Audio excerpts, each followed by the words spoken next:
Hello दोस्तों, नमस्कार। स्वागत है एक बार फिर से आप सभी का अपने प्रिय चैनल पर। दोस्तों आपको बता दें, जो अभी की सबसे बड़ी खबर आ रही है, जहां पर चीन को सता रहा है भारत से इस बात का डर। जी हां दोस्तों, और इस डर के बाद दोस्तों करने जा रहा है जबरदस्ती चाइना ये बड़ा काम। बताने वाले दोस्तों आखिर क्या है डर का कारण चाइना का दोस्तों। साथ ही अगली खबर में आपको बताएंगे, जहां पर पाकिस्तान की बड़ी ही गंदी चाल, पुरानी तस्वीरों को कश्मीर का बताकर भारतीय सेना को बदनाम कर रहा है। दोस्तों दिखाएंगे कौन कौन सी तस्वीरें हैं और क्या है इसके पीछे इस पाकिस्तान की गंदी चाल जो भारतीय सेनाओं को नीचे गिराने की कोशिश की जा रही है। दोस्तों बताएंगे आपको आतंकवाद के रखवाले की खबर, कहानी बताएंगे आपको दोस्तों। साथ ही बताएंगे अगली खबर में, जहां पर AIMA के कार्यक्रम में सेना प्रमुख MM नरवणे ने किया चीन के साथ सीमा संघर्ष का जिक्र। कहा हर मोर्चे पर तैनात थी आर्मी। जी हाँ दोस्तों, बड़ी बात कह दी है। बताएंगे दरअसल पूरा मुद्दा क्या है दोस्तों, आखिर किस बात को लेकर ये बात बोली गई है दोस्तों। साथ ही अगली खबर में आपको बताएंगे, जहां पर तुर्की ने एक बार फिर अलापा है कश्मीर का राग, जिसको लेकर भारत पहले भी दे चुका है तुर्की को चेतावनी, लेकिन फिर भी तुर्की ने कल दोस्तों अलापा है कश्मीर का राग, जिसके बाद हमारा भारत भी कम नहीं है दोस्तों। तुरंत रिप्लाई मिला है तुर्की को और मुंह बना दिया गया है दोस्तों तुर्की के राष्ट्रपति का। बताएंगे पूरी खबर क्या है दोस्तों और क्या रहा माजरा। साथ ही बताएंगे, जहां पर अमेरिका दूरी बना रहा है पाकिस्तान से, लेकिन फिर भी पाकिस्तान ने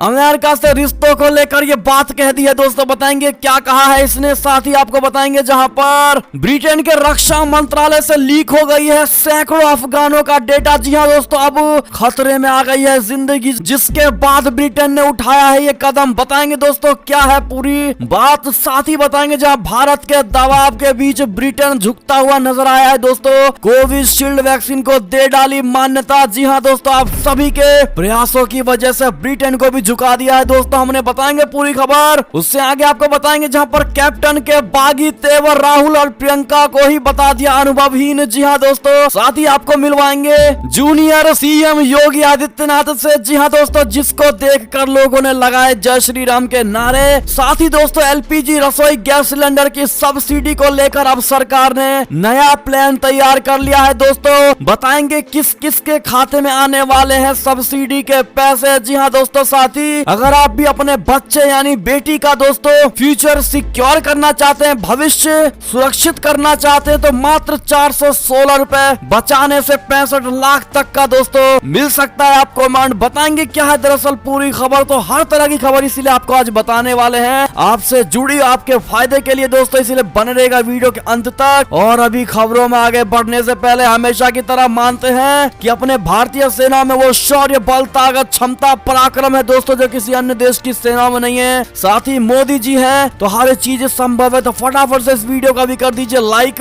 चैनल को कर दीजिए सब्सक्राइब, बेल आइकन दबाइए, साथ ही कमेंट बॉक्स में लिख दीजिएगा जय हिंद। जी हाँ दोस्तों, बढ़ते हैं पहली खबर की तरफ, लेकिन उससे पहले मोदी जी दोस्तों अमेरिका की यात्रा पर निकल चुके हैं और उनको हवाई यात्रा के लिए हैप्पी जर्नी मोदी जी या शुभ यात्रा मोदी जी कहना मत भूलिएगा दोस्तों। बात करें पहली खबर की, जो अभी की सबसे ब्रेकिंग न्यूज है, चीन को भारत से सता रहा है डर, अब तिब्बत के लोगों को सेना में जबरन कर रहा है शामिल। जी हाँ दोस्तों, आपको बता दे पहले ये खबर थी कि सबको अपनी मर्जी से शामिल कर रहा था, लेकिन दोस्तों जब कोई शामिल होने को राजी नहीं हुआ तिब्बती, तो अब जबरन इनको भारत से डरते हुए दोस्तों जबरन शामिल करवा रहा है चाइना। दरअसल चीन ने अपनी मिलिशिया फोर्स यानी नागरिक सेना में तिब्बतियों की भर्ती को अब जरूरी यानी कंपलसरी मैंडेटरी बना दिया है दोस्तों। इंटेलिजेंस एजेंसी सूत्रों के मुताबिक चीन ने फरमान जारी कर दिया है कि तिब्बत के इलाके में रहने वाले लोगों में हर घर से 18 से 40 वर्ष के बीच की उम्र के एक शख्स को चीनी मिलिशिया में शामिल होना बहुत जरूरी है। इस साल की जनवरी से ही चीन ने तिब्बतियों को मिलिशिया में भर्ती करना शुरू किया था। बता दें इंटेलिजेंस एजेंसी सूत्रों के मुताबिक जुलाई में ईस्टर्न लद्दाख के दूसरी तरफ तिब्बत में भर्ती की गई है दोस्तों, तब डोकलाम के पास चुम्बी वैली में भी भर्ती की गई। इंटेलिजेंस एजेंसी सूत्रों के मुताबिक अब चीन ने यह कह दिया है कि चुम्बी वैली के हर घर से एक पुरुष सदस्य को चीनी मिलिशिया में शामिल होना ही होगा। इंटेलिजेंस एजेंसियों को मिली रिपोर्ट के मुताबिक चीन ने चुम्बी वैली में यह जबरन भर्ती अगस्त से शुरू की है और अब जाकर इसका बड़ा खुलासा हुआ है दोस्तों। और आपको बता दें अब तक करीब 400 तिब्बतियों को मिलिशिया में भर्ती भी कर लिया गया है दोस्तों। आपको बता दें कि चाइना को डर है कहीं तिब्बत के बॉर्डर के पास भारत चाइना को लपेट ना दे दोस्तों। और इसी डर की वजह से जोर जबरदस्ती करके सब पे मैंडेटरी थोप करके इन सबको अपने चीनी सेनाओं में शामिल कर रही है दोस्तों। इस चाइना के डर को आप किस नजरिए से देखते हैं और दोस्तों आपकी क्या सुझाव होगी, ऐसे में राय जरूर दीजिएगा कमेंट के माध्यम से। दोस्तों देखते हैं क्या कहती है भारत की जनता चाइना के इस डर को लेकर। चलते हैं अगली खबर की तरफ, जो सबसे बड़ी खबर आ रही है, जहां पर पाकिस्तान की बड़ी ही गंदी चाल पुरानी तस्वीरों को कश्मीर का बताकर भारतीय सेना को बदनाम कर रहा है दोस्तों। पाकिस्तान अब भी अपनी हरकतों से बाज नहीं आ रहा है दोस्तों। वो बार बार कश्मीर को लेकर लगातार झूठे दावे किए जा रहा है। पिछले हफ्ते ही पाकिस्तान सरकार ने एक डोजियर जारी किया है जिसमें उसने भारतीय सुरक्षा बलों पर जम्मू कश्मीर में मास किलिंग करने का झूठा आरोप लगाया है दोस्तों। डोजियर को पाकिस्तान के एनएसए मोईद यूसुफ, विदेश मंत्री शाह महमूद कुरैशी और मानवाधिकार मंत्री शिरीन मजारी ने पिछले हफ्ते इस्लामाबाद में जारी किया था। इतना ही नहीं, पाकिस्तान ने पुरानी तस्वीरें दिखाकर भारतीय सेना को बदनाम करने की नाकाम कोशिश भी की है। पाकिस्तान ने डोजियर में एक तस्वीर जारी की और दावा किया गया है कि 4 जुलाई 2017 को पुलवामा के बहमनू इलाके में भारतीय सुरक्षा बलों ने जहांगीर खांडे नाम के शख्स को मार गिराया था। पाकिस्तान ने अंदेशा जताया कि भारत ने रासायनिक हथियारों का इस्तेमाल किया है। जी हाँ दोस्तों, गलत तस्वीरें, एडिटेड तस्वीरें दोस्तों, फोटोशॉप की हुई तस्वीरें पाकिस्तान शो कर रहा है अन्य देशों को और भारतीय सेनाओं को नीचा गिराने की कोशिश कर रहा है और भारत को अल्टीमेटली गिराने की कोशिश कर रहा है दोस्तों। अगर आप भी मानते हैं कि झूठ आज तक कभी सक्सेस नहीं हो पाया है दोस्तों और झूठ के बल पर पाकिस्तान भारत को नहीं गिरा सकता, खुद गिर कर रह जाएगा, तो ये बात पाकिस्तानी इमरान खान को जरूर कह दीजिएगा दोस्तों, जो भारतीय सेनाओं को नीचा दिखाने की कोशिश कर रहा है। चलते अगली खबर की तरफ, जहां पर चीन से ही जुड़ी खबर आ रही है, जहां AIMA के कार्यक्रम में सेना प्रमुख MM नरवणे ने किया चीन के साथ सीमा संघर्ष का जिक्र। कहा हर मोर्चे पर तैनाती थी आर्मी की। जी हाँ दोस्तों, अखिल भारतीय प्रबंधन संघ यानी AIMA द्वारा आयोजित 48 राष्ट्रीय प्रबंधन सम्मेलन में बुधवार को भारतीय सेना प्रमुख जनरल MM नरवणे ने शिरकत की थी। वर्तमान की घटनाओं पर आयोजित सम्मेलन में सेना प्रमुख ने पूर्वी लद्दाख में चीन के साथ सीमा संघर्ष का जिक्र किया। MM नरवणे ने कहा कि पिछले साल पूर्वी लद्दाख में जब संघर्ष की स्थिति सामने आई तब उत्तरी मोर्चे पर अपने संसाधनों को जुटाने के साथ ही हमने इस बात का भी ध्यान दिया कि बाकी सीमाओं पर भी हमारी तैनाती हो और संसाधनों की कमी ना हो। सेना प्रमुख ने कहा कि किसी भी दुस्साहस का मुंहतोड़ जवाब देने के लिए उत्तरी मोर्चे के साथ ही पश्चिमी और पूर्वी सीमाओं पर भी पर्याप्त बल की तैनाती की गई थी। साथ ही रक्षा संबंधी संसाधनों को भी अलर्ट पर रखा गया था। उन्होंने कहा कि संकट के समय में जवानों के साथ हमारे सभी सेनापति भी खड़े रहे। ये हमेशा हमारे मैनेजमेंट का हिस्सा रहा। हम हारने का जोखिम नहीं उठा सकते। हमारे मुकाबले में कोई उपविजेता नहीं होता है, इसलिए हम कड़ी मेहनत करते रहते हैं। कई लोग कर्तव्यों की खातिर अपने प्राण तक न्योछावर कर देते हैं। जी हाँ दोस्तों, और सब में बड़ी बात कि MM नरवणे ने ये बात चाइना के साथ सामने ये बात कही है दोस्तों और बड़ा झटका चाइना को दे दिया है ये बात कहकर और दिखा दिया है कि भारत हर स्थिति के लिए तैयार रहता है। हम हार का मुंह बर्दाश्त नहीं कर सकते। जी हाँ दोस्तों, अगर आप भी मानते हैं अपने भारतीयों के रग में जीत का खून है दोस्तों, तो आप भी जय हिंद जय भारत लिखना कमेंट में मत भूलिएगा दोस्तों। और हमारी इस मेहनत के लिए एक लाइक जरूर कर दीजिएगा दोस्तों, आप सबसे उम्मीद है एक लाइक जरूर करेंगे। चलते अगली खबर की तरफ, जहां संयुक्त राष्ट्र महासभा से जुड़ी खबर, जहां तुर्की ने एक बार फिर आलापा है कश्मीर का राग। भारत पहले भी दे चुका है इसको चेतावनी दोस्तों। पहले आपको बता दे आखिर क्या कहा है तुर्की के राष्ट्रपति ने कश्मीर को लेकर। बता दे एर्दोआन ने मंगलवार को सामान्य चर्चा में अपने संबोधन में कहा कि हम 74 वर्षों से कश्मीर में चल रही समस्या को पार्टियों के बीच बातचीत के माध्यम से और प्रासंगिक संयुक्त राष्ट्र प्रस्तावों के ढांचे के भीतर हल करने के पक्ष में अपना रुख बनाए रखते हैं। तुर्की के राष्ट्रीय उत्तरीय सामान्य चर्चा में अपने संबोधन में बार बार कश्मीर का मुद्दा उठाते रहे हैं। उन्होंने पिछले साल पाकिस्तान की अपनी यात्रा के दौरान भी कश्मीर का मुद्दा उठाया था दोस्तों, लेकिन अब सबसे बड़ा पिक्चर में जो रोल आता है वो भारत का आता है दोस्तों। आपको बता दें कि भारत भारत ने तुर्की के इस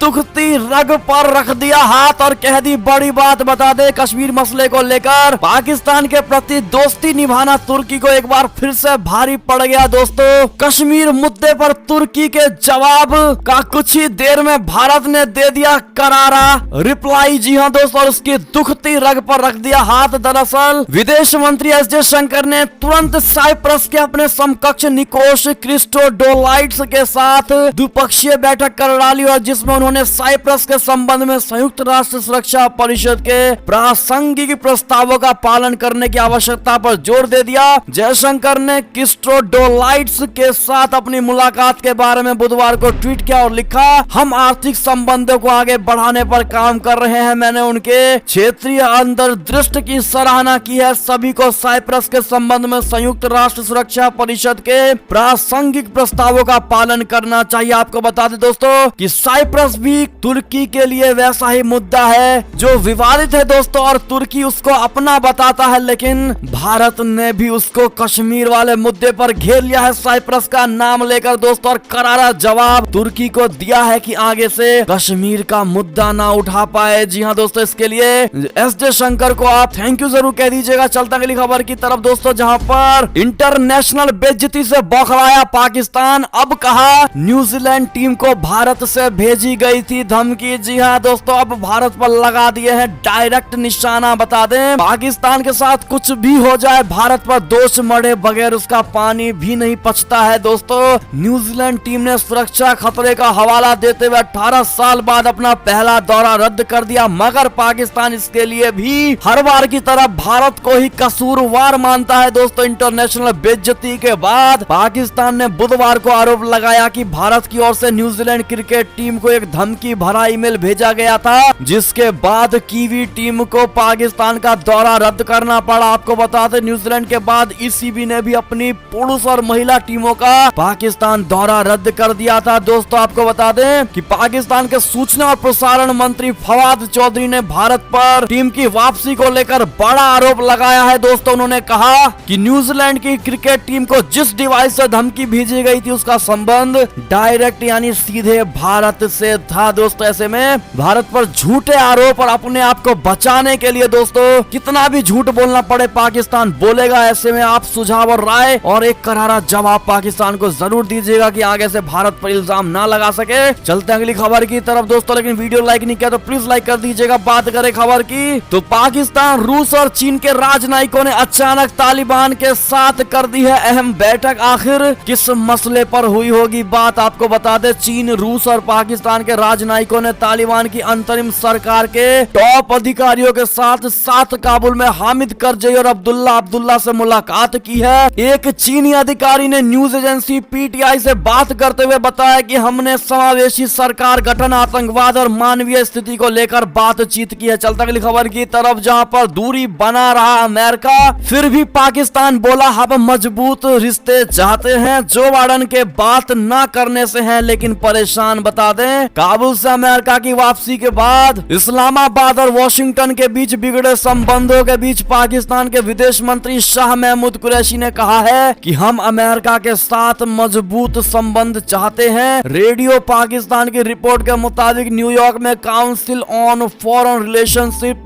के सत्र में बोलते हुए कुरैशी ने कहा कि पाकिस्तान और अमेरिका दोनों को व्यापक संबंध बनाने चाहिए, लेकिन अमेरिका संबंध नहीं चाहता है। ऐसे में दोस्तों जबरदस्ती का संबंध सबको बताता फिर रहा है पाकिस्तान अमेरिका को लेकर। क्या कहेंगे ऐसे में आप लोग बताइएगा जरूर। चलते अगली खबर की तरफ, जहां पर अफगानिस्तान में तालिबान पर एक के बाद एक और 3 हमले, कहीं चली गोलियां तो कहीं बरसाए गए बम, कई लोगों की हुई है मौत। अफगानिस्तान के पूर्वी हिस्से में बुधवार को तालिबान के वाहनों पर किए गए हमलों में कम से कम 2 लड़ाकों और 3 आम नागरिकों की मौत हो गई है दोस्तों, जिसमें एक बच्चा तक मारा गया है दोस्तों। साथ ही एक अन्य हमले में वाहन को बम से निशाना बनाने पर एक अन्य बच्चे की मौत हो गई और 2 तालिबानी लड़ाके भी घायल हो गए हैं। बढ़ते अगली खबर की तरफ, जहां पर तो कहीं ड्रैगन का गुलाम ना बनकर रह जाए पाकिस्तान। जी हां दोस्तों, 2025 तक करीब 50 लाख चीनी पाकिस्तान में करेंगे काम। जी हां दोस्तों, जिस तरह से पाकिस्तान में चीन की दखलंदाजी बढ़ रही है और ड्रैगन लगातार अपने लोगों को भेजकर अलग अलग प्रोजेक्ट को पूरा कर रहा है, वो दिन दूर नहीं जब पाकिस्तान पाकिस्तान में चीनियों का पूरी तरह दबदबा होगा। चीन का बढ़ता प्रभुत्व पाकिस्तान को आर्थिक गुलाम की ओर धकेल रहा है और इमरान का नया पाकिस्तान चीन का उपनिवेश बनने की ओर बढ़ रहा है। दोस्तों पाकिस्तान में चीन के बढ़ते दबदबे के बीच अगले 4 सालों में पाकिस्तान में काम करने वालों की संख्या 50 लाख पार कर जाएगी। दोस्तों एक वरिष्ठ पाकिस्तानी पब्लिक हेल्थ एक्सपर्ट ने कहा है कि 2025 तक 50 लाख से अधिक चीनी नागरिक इस्लामिक देश यानी पाकिस्तान में काम करेंगे। दोस्तों और ये पाकिस्तान के लिए बहुत बड़ा खतरा हो सकता है और ये भी हो सकता है कि पाकिस्तान नहीं बल्कि चाइना कहलाए। जी हाँ दोस्तों, क्योंकि पूरा दारोमदार पाकिस्तान का अभी भी चाइना के हाथ में है। दोस्तों चाइना जब चाहे पाकिस्तान को लिटा सकता है। चलते अगली खबर की तरफ, जहां पर तालिबान को सार्क में शामिल कराने की मांग पर अकेला पड़ा पाकिस्तान। नेपाल ने भी सुना दी 2 टूक। बता दे तालिबान के लिए समर्थन जुटाने का प्रयास कर रहे पाकिस्तान को बड़ा झटका लगा है। सार्क देशों के विदेश मंत्रियों ने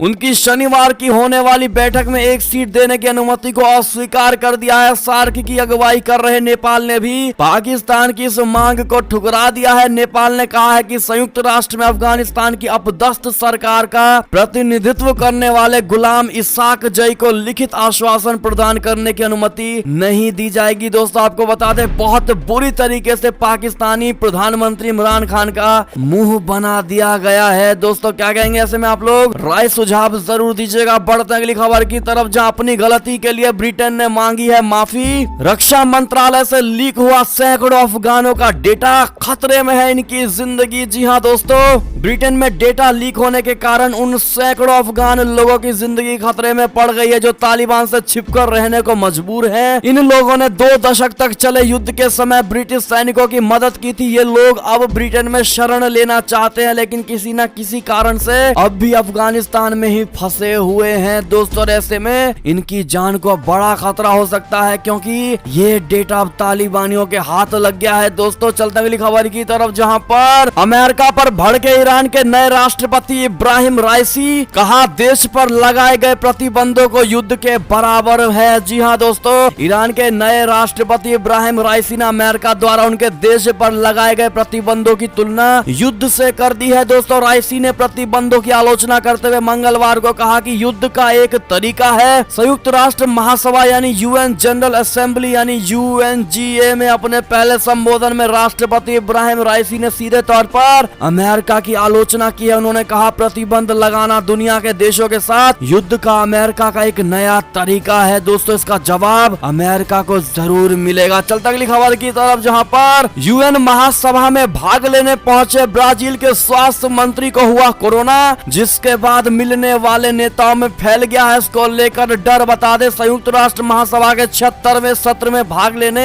अमेरिका पहुंचे ब्राजील के स्वास्थ्य मंत्री मार्सेलो क्विरोगा कोरोना वायरस की चपेट में आ गए। वो ब्राजील के स्वास्थ्य मंत्री मार्सेलो क्विरोगा ने मंगलवार को न्यूयॉर्क में संयुक्त राष्ट्र महासभा में ब्राजील के राष्ट्रपति जायर बोल्सोनारो के साथ पहुंचे थे और ये जानकारी सरकार ने दी है। जिसके बाद दोस्तों जो इनके कांटेक्ट में आया था सब में बड़ा हड़कंप मच गया है। दोस्तों बढ़ते अगली खबर की तरफ, जहां भारत का दबाव कर गया काम। ब्रिटेन ने कोविशील्ड वैक्सीन को मान्यता दे दी मगर अब भी फंस गया है ये पेच। दरअसल मान्यता दे दी गई है लेकिन इसके साथ एक पेच फंसा दिया गया है। दरअसल अभी भी ब्रिटेन जाने वाले भारतीयों को क्वारंटाइन रहना अनिवार्य कर दिया गया है। दोस्तों लेकिन कम से कम कोविशील्ड को मान्यता तो दे दी गई है। दोस्तों और भारत का दबाव विश्व में असर करता है। दोस्तों अगर आप भी मानते हैं इसके पीछे मोदी सरकार का सबसे बड़ा हाथ है, मोदी जी हाँ तो हर चीज मुमकिन है, ये बात जरूर कह दीजिएगा। दोस्तों बढ़ते हैं अगली खबर की तरफ, जहां पर सुरक्षा बलों ने जम्मू कश्मीर के पूंछ जिले में 4 स्टिकी बमों को निष्क्रिय कर दिया है। दोस्तों जम्मू कश्मीर से 22 सितंबर को पूंछ जिले में आतंकवादियों के मददगारों से बरामद किए गए 4 स्टिकी बम को बुधवार को सुरक्षा बलों ने निष्क्रिय कर दिया है। बड़ा हमले का दोस्तों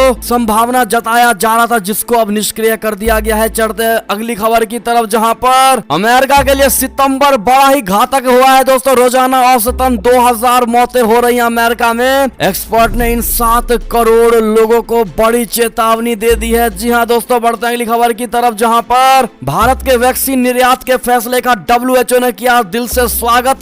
स्वास्थ्य मंत्री मनसुख मांडविया को कहा शुक्रिया। जी हाँ दोस्तों, भारत सरकार ने विदेशों में कोविड वैक्सीन के निर्यात को मंजूरी दे दी है। केंद्रीय स्वास्थ्य मंत्री मनसुख मनसुख मांडविया के मुताबिक वैक्सीन मैत्री कार्यक्रम के तहत भारत अक्टूबर 2021 से कोरोना वायरस वैक्सीन का निर्यात शुरू करेगा, जिसको लेकर विश्व स्वास्थ्य संगठन ने भी भारत सरकार के इस फैसले का स्वागत करते हुए दिल से थैंक यू कहा है दोस्तों। इसीलिए आप भी उनको थैंक यू WHO जरूर कह दीजिएगा। बढ़ते हैं अगली खबर की तरफ, जहां कोरोना से मरने वालों के परिजनों को मिलेंगे 50,000 रुपए। जी हां दोस्तों, केंद्र सरकार ने सुप्रीम कोर्ट को दे दिया है इसकी बड़ी जानकारी। जी हां दोस्तों, बढ़ते हैं अगली खबर की तरफ, जहां कैप्टन के बागी तेवर, राहुल और प्रियंका गांधी को अनुभवहीन बता दिया है और सिद्धू के खिलाफ उतारूंगा मजबूत उम्मीदवार, ऐसा कह दिया है। दोस्तों, पंजाब के मुख्यमंत्री पद से इस्तीफा देने के बाद कैप्टन अमरिंदर सिंह के बगावती सुर एक बार फिर तेज हो गए। अमरिंदर सिंह ने साफ कहा है कि अगर कांग्रेस सिद्धू को सीएम का चेहरा बनाती है तो उनके खिलाफ अमरिंदर बड़ा उम्मीदवार खड़ा करेगा। इतना ही नहीं, पहली बार अमरिंदर राहुल और प्रियंका गांधी को लेकर भी खुलकर बोले। अमरिंदर ने राहुल गांधी और प्रियंका गांधी को अनुभवहीन बताया है और वहीं उनके सलाहकारों पर उन्हें गुमराह करने का भी आरोप लगाया। दोस्तों, आप अमरिंदर सिंह के बात की सराहना करते हैं दोस्तों, क्या इनकी बात को आप मानते हैं? कमेंट में जरूर बताइएगा, जैसा इन्होंने राहुल गांधी और प्रियंका गांधी वाड्रा को लेकर कहा है। दोस्तों, देखते हैं क्या कहती है भारत की जनता। बढ़ते अगली खबर की तरफ, जहां पर योगी आदित्यनाथ का कहना है जब होगा कानून का राज तभी होगा विकास। कहा जाति मजहब देखे बिना हो रही है अपराधी माफियाओं के खिलाफ कार्रवाई। जी हां दोस्तों, बता दें मुख्यमंत्री योगी आदित्यनाथ ने कहा है कि किसी भी देश और प्रदेश का विकास तभी संभव है जब वहां कानून का राज हो। उन्होंने कहा कि पिछले 4.5 वर्षों से यूपी में कानून का राज है, जाति मजहब देखे बिना अपराधियों और माफियाओं के खिलाफ कार्रवाई की जा रही है। योगी जी के पास आप कितने समर्थित है बताइएगा जरूर दोस्तों, 0 से 100% में एक अंक जरूर दीजिएगा। बढ़ते अगली खबर की तरफ, जहां यूपी की सड़कों पर नजर आए जूनियर सीएम योगी आदित्यनाथ, लोगों ने लगाए जयकारे। जी हां दोस्तों, आप देख पा रहे होंगे फोटो में कैसे जूनियर योगी बने हुए हैं दोस्तों, साथ में 2 बॉडीगार्ड भी है इनके। दरअसल ये तस्वीरें बुधवार की है जब मुख्यमंत्री योगी आदित्यनाथ ग्रेटर नोएडा के दौरे पर पहुंचे। यहाँ उन्हें कई प्रोग्राम में शामिल होना था। सीएम के एक प्रोग्राम में शामिल होने के लिए दादरी का रहने वाला अंकित भी पहुंचा, जो पूरी तरह यूपी आदित्यनाथ के गेटअप में देखने को मिला है। दोस्तों, आप भी कमेंट में जय श्री राम लिखना मत भूलिएगा। दोस्तों, बढ़ते अगली बड़ी खबर की तरफ, जहां पर एलपीजी रसोई गैस सिलेंडर की सब्सिडी को लेकर सरकार का नया प्लान। बता दें किनके खाते में आएंगे पैसे। दरअसल सरकार के एक आंतरिक मूल्यांकन यानी इंटरनल असेसमेंट में इस बात की भनक मिली है दोस्तों कि उपभोक्ताओं को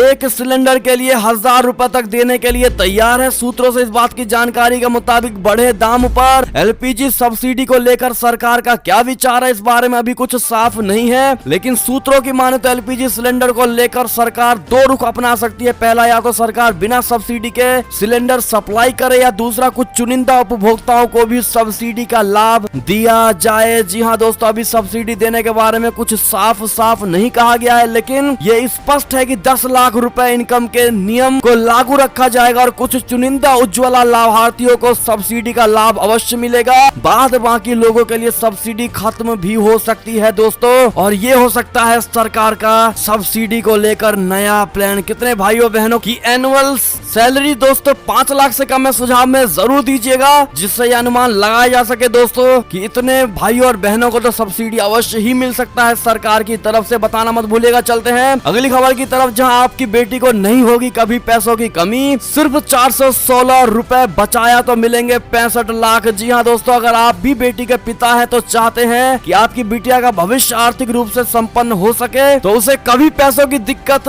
ना आए, तो आप भी सरकार की शानदार निवेश शुरू कर सकते हैं इस स्कीम में। आपको ज्यादा कुछ नहीं करना, बस रोजाना 416 रुपए इस खास योजना के लिए बचाना है, और ये 416 रुपए रोजाना की बचत आगे चलकर आपकी बिटिया के लिए 65 लाख रुपए की मोटी रकम बन सकती है दोस्तों। दरअसल सुकन्या समृद्धि योजना एक ऐसी लंबी अवधि की स्कीम है जिसमें निवेश करके आप अपनी बेटी की पढ़ाई और भविष्य को लेकर निश्चिंत हो सकते हैं दोस्तों। इसके लिए आपको बहुत ज्यादा रकम की भी निवेश करने की जरूरत नहीं होती। पहले ये तय कर ले कि आपको अपनी बिटिया के लिए जब वो 21 साल की होगी तो कितनी रकम चाहिए। बाकी दोस्तों हमने सारी चीजें स्क्रीन पर दिखा दी है। बेटियों के लिए सरकार की शानदार इस योजना को लेकर जो 10 साल तक की बेटी का सुकन्या समृद्धि योजना में अकाउंट खुलवाया जा सकता है, इसमें न्यूनतम 250 रुपए और अधिकतम 1.5 लाख रुपए सालाना जमा कर सकते हैं दोस्तों। बाकी सारी स्कीम आप स्क्रीन पर देख पा रहे होंगे, जो भी आपको पसंद आए आप ले सकते हैं दोस्तों। किसी भी पोस्ट ऑफिस में जा करके ये बड़ी खबर थी। ऐसे में कितने भाइयों बहनों बहनों को लगता है कि ये सारी इन्फॉर्मेशन आप सबके लिए बहुत जरूरी थी दोस्तों, हमने जो बताया है। और ऐसे में ये थी अब तक की सारी बड़ी खबरें। आपको हमारी खबरें कैसी लगी दोस्तों? आशा करता हूँ बहुत अच्छी लगी होगी। अगर थोड़ी भी अच्छी लगी है तो इस वीडियो को अभी अपने भाई बंधुओं में व्हाट्सएप, फेसबुक, ट्विटर के जरिए पूरे भारत में शेयर करना बिल्कुल मत भूलिएगा।